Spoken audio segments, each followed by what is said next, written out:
svoji družbi pozdravljam doktorico Janko Čarman, ona je vodja skupine za preseljni program raka prostate. Tino Križaj, Tina je glavna šefica dveh kampanj Onkomana, zdaj v 2 letih. Gospod Martin Lisec je pa prebolevnik raka prostate. Zdaj, ta kampanja je bila čisto moška. Govorili smo o čustvih, metulčke smo imeli v trebuhih, pač čisto moško, no. Čisto je bila enaka od prejšnjih naših kampanj, ki so bile drzne, provokativne. Prej te naše niso bile toliko zelo moške, tale letos je pa zelo moška.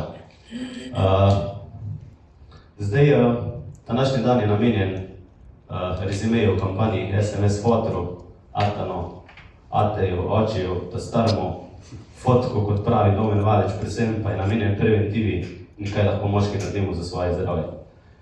Pred dobrimi 4 tedni smo svetu predstavili nov srčen način ozaveščanja.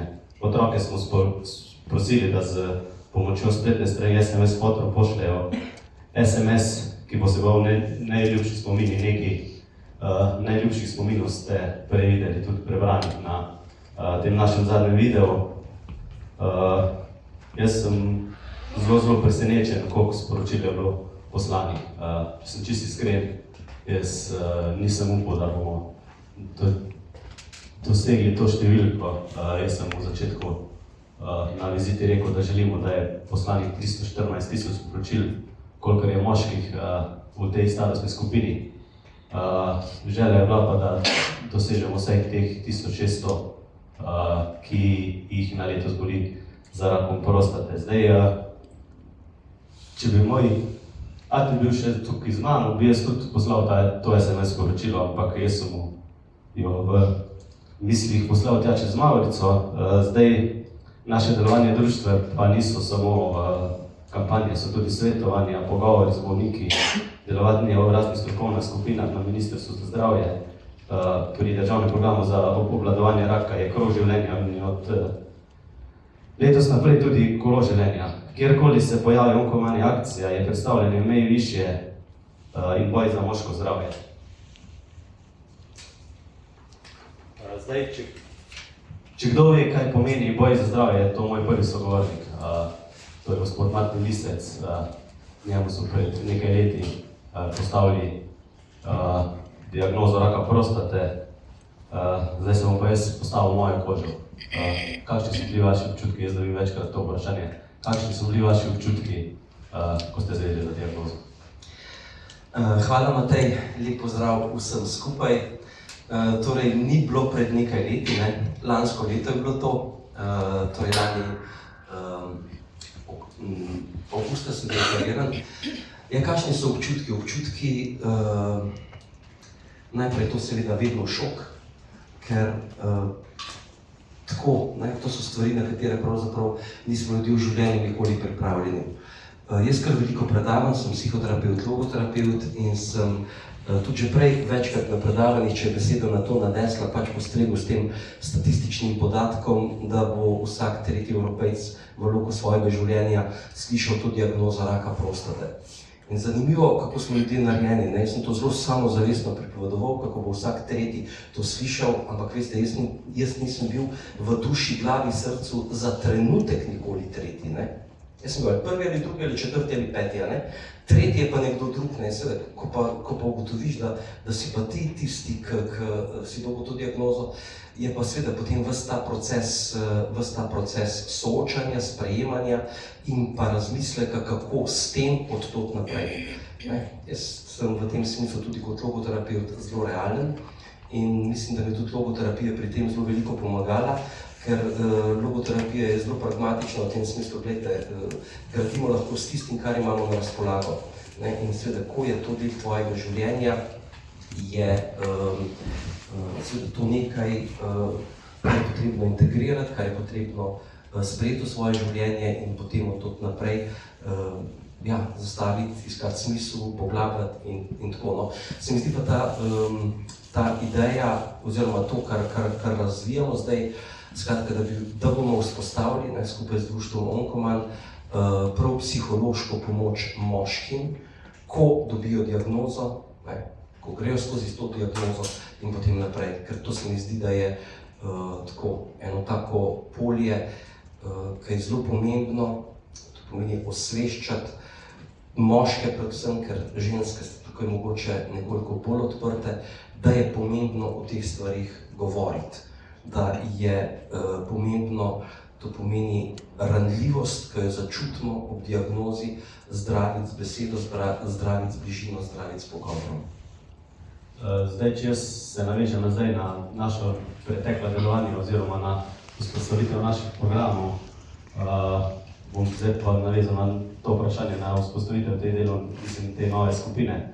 Kako bo midva prišla do moških, da se bodo oni vključili v to najino skupino za samopomoč? Torej, jaz sem v tem mesecu pripravil prav predavanje za moške kolektive in sem bil povabljen kar v veliko moških kolektivov. In mi je to zelo zanimivo, recimo ta proces, 4-urna delavnica, kako se je ta proces vedno dogajal v smislu neke take zdrave moške intime in odprtosti. In presenečen sem bil, kako so mnogi rekli, ja, moj oče je imel, ali pa družinski prijatelj je imel, in kako po tej delavnici moški dejansko pridejo in rečejo, glejte, sem pripravljen sodelovati. Tako da jaz mislim, da ko bomo odprli to neko polje, ko bomo detabuizirali, torej raka kot takega in pa seveda tega moškega raka, prostata je seveda, vemo, še posebej občutljiva v tem smislu, ki močno vpliva potem tudi ne samo na moškega, ampak tudi na partnerstvo, kar pomeni, da si mislim, da v nekem trenutku bomo potem tukaj vključili noter tudi seveda partnerke, če bodo to želele. Jaz mislim, da je to tako ena taka dragocena zadeva, ki bo obogatila naše delo, predvsem ga pa nadgradila z neko pomembno dimenzijo. To pomeni vse to, kar Onkoman že dela, krasne projekte, akcije iz leta v leto, to, kar si rekel, kolo in tako naprej, da bomo tukaj noter seveda s tem odprli tudi še neko drugo polje. In pa tudi to, kar so se pogovarjala, da ta predavanja ne bodo zdaj omejena samo na mesec november, ampak da bomo z temi vsebinami poskušali tudi skozi leto nagovarjati in pa spodbujati moške k tej preventivni skrbi za svoje zdravje. Jaz se rad rečem, da je naložba v preventivo za zdravje zagotovo najboljša naložba, ki jo lahko moški naredi v svojem življenju. In pa rečem tudi seveda dame, če imate doma kakšnega, ki ga imate rade, dajte, spodbudite ga. Zanima me še, kdaj je bila zadnja kontrola PSA in če je vse pod kontrolo? Tako, jaz sem torej lansko leto 9. avgusta sem bil operiran, potem po 6 tednih je bila prva kontrola in po 6 mesecih letos marca je bila druga kontrola in potem je zdravnik rekel, da bo naslednja redna kontrola čez 1 leto. Ampak jaz sem šel 29. oktobra pred tem novembrom letošnjim sam na kontrolo PSA-ja, tudi v luči teh predavanj, ki sem jih imel okrog in te delavnice, da sem pokazal sveži izvid, kako ta zadeva zgleda tam noter, da to ni nič strašnega. Ja, in rezultat je 0,0004, skratka, izvidi so zelo dobri in sem res hvaležen, da sem to pravočasno odkril, ker se vemo, s tem rakom je tako, da ko je in če je prepozno, v bistvu ni koraka nazaj. Če pa je pravočasno, jaz sem imel samo operacijo, brez obsevanj, brez kemoterapije, samo operativni poseg in je bil to. Tako da res spodbujam, da ne čakamo samo na pilotnega Petra tukaj v ljubljanski regiji, ampak da res naredimo sami en korak za svoje zdravje. Martin, najlepša hvala. In ker na Onkološkem inštitutu razmišlja oziroma v državnem programu za obvladovanje raka razmišlja tudi v prihodnosti, je z nami tudi vodja strokovne skupine za presejalni program raka prostate, ki se bo na kratko imenoval Peter, dr. Janka Čarman.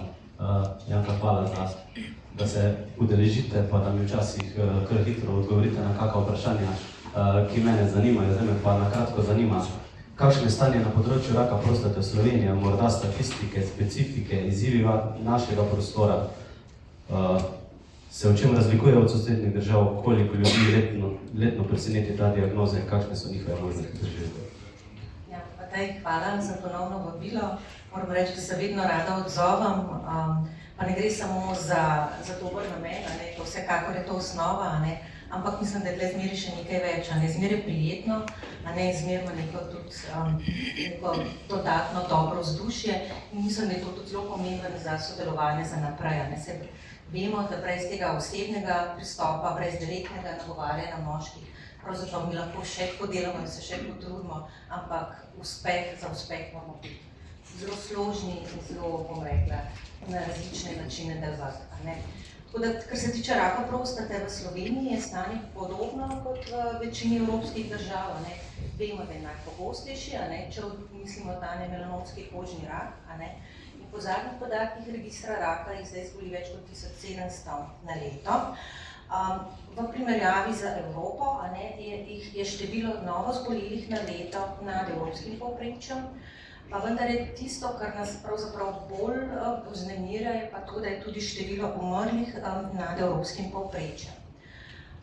Morda v čem je pa ta rak poseben, zdaj vemo, da se precej razlikuje od večine drugih rakov, ker po eni strani gre za rak, ki ga ni potrebno vedno zdraviti. Naprimer, ko govorimo o raku raku prostate z nizkim tveganjem za napredovanje, se priporoča aktivno sledenje. To pomeni, da moške pač po priporočilih sledimo in zdravimo odloženo in s tem seveda tudi odložimo morebitne težave, ki jih vsako zdravljenje lahko prinese. Morda takih moških ni nikoli v življenju sploh potrebno zdraviti. Namreč, raziskava je pokazala, primerjala skupino moških, ki so bili zdravljeni za operacijo, za posevanjem ali pa so bili samo aktivno sledenje. To so bili pretežno moški z nizko tveganim rakom prostate in po 15 letih, umrljivost zaradi raka prostate se pravzaprav ni pomembno razlikovala med skupinami. Se pravi, obstaja rak prostate, ki ga lahko po priporočilih sledimo in varno pravzaprav čakamo in odlagamo ali se celo izognemo zdravljenju. Ampak po drugi strani pa vemo, da vsako leto, zdaj po zadnjih podatkih registra raka umre 476 moških na leto, kar pa je seveda zelo zaskrbljujoče, torej ta rak ima drugo plat, je agresiven in ogroža, se pravi, same moške. Se pravi, mi smo vedno se poskušamo zdaj orientirati tako, da takrat, ko ga ni potrebno zdraviti, ustrezno svetujemo, seveda si pa hkrati želimo, da ga najdemo pravočasno. Ker to pomeni, to je najboljši način, da je zdravljenje učinkovito. Sej, to je tudi moje naslednje vprašanje. Kaj za Slovenijo dejansko pomeni vzpostavitev presejalnega programa Peter in kakšni so njegovi cilji? Ste zdaj deloma že odgovorila na vprašanje. Bom začela na koncu. Seveda cilji so, da zmanjšamo delež teh napredovalih oblik. To so torej tiste, ki moške ogrožajo. Dolgoročno to pomeni, da bomo s tem zmanjšali umrljivost, res pa je rak prostate tak, da je to res tak dolgoročni cilj. Ker bomo pa hkrati se želimo tudi uveljaviti v aktivno sledenje pri vseh, kjer se to priporoča, pa seveda pričakujemo, da se bo tudi kakovost življenja teh moških dvigala. Hkrati z presejalnim programom pride tudi nadzor kakovosti in tako naprej, se pravi, pričakujemo, da se bo z leti nivo vsega, da bomo imeli boljši nadzor kakovosti vseh preiskav, ki bodo na poti teh moških. Tako da, zdaj kje pa smo zdaj, je podobno kot drugje v Evropi, pravzaprav na organizirano presejanje na nacionalni ravni na način, ki bi bil učinkovit, ni še nikjer v Evropi, načini, ki so bolj neorganizirani oziroma, torej priložnosti, tako kot pri nas, zdaj, oziroma poteka v obliki različnih raziskav in tudi pilotnih raziskav. Tako da tako nekako stanje po večini evropskih držav. Zdaj, zakaj se želimo to organizirati? V bistvu primerjava organiziranega presajanja za raka prostate, in pa neorganiziranega, ki je zdaj pač razširjeno povsod, pokazala, da je neorganizirano, da če delamo to na neorganiziran način, moramo pravzaprav diagnosticirati praktično 2-krat toliko moških, če želimo preprečiti eno smrt. Se pravi, veliko več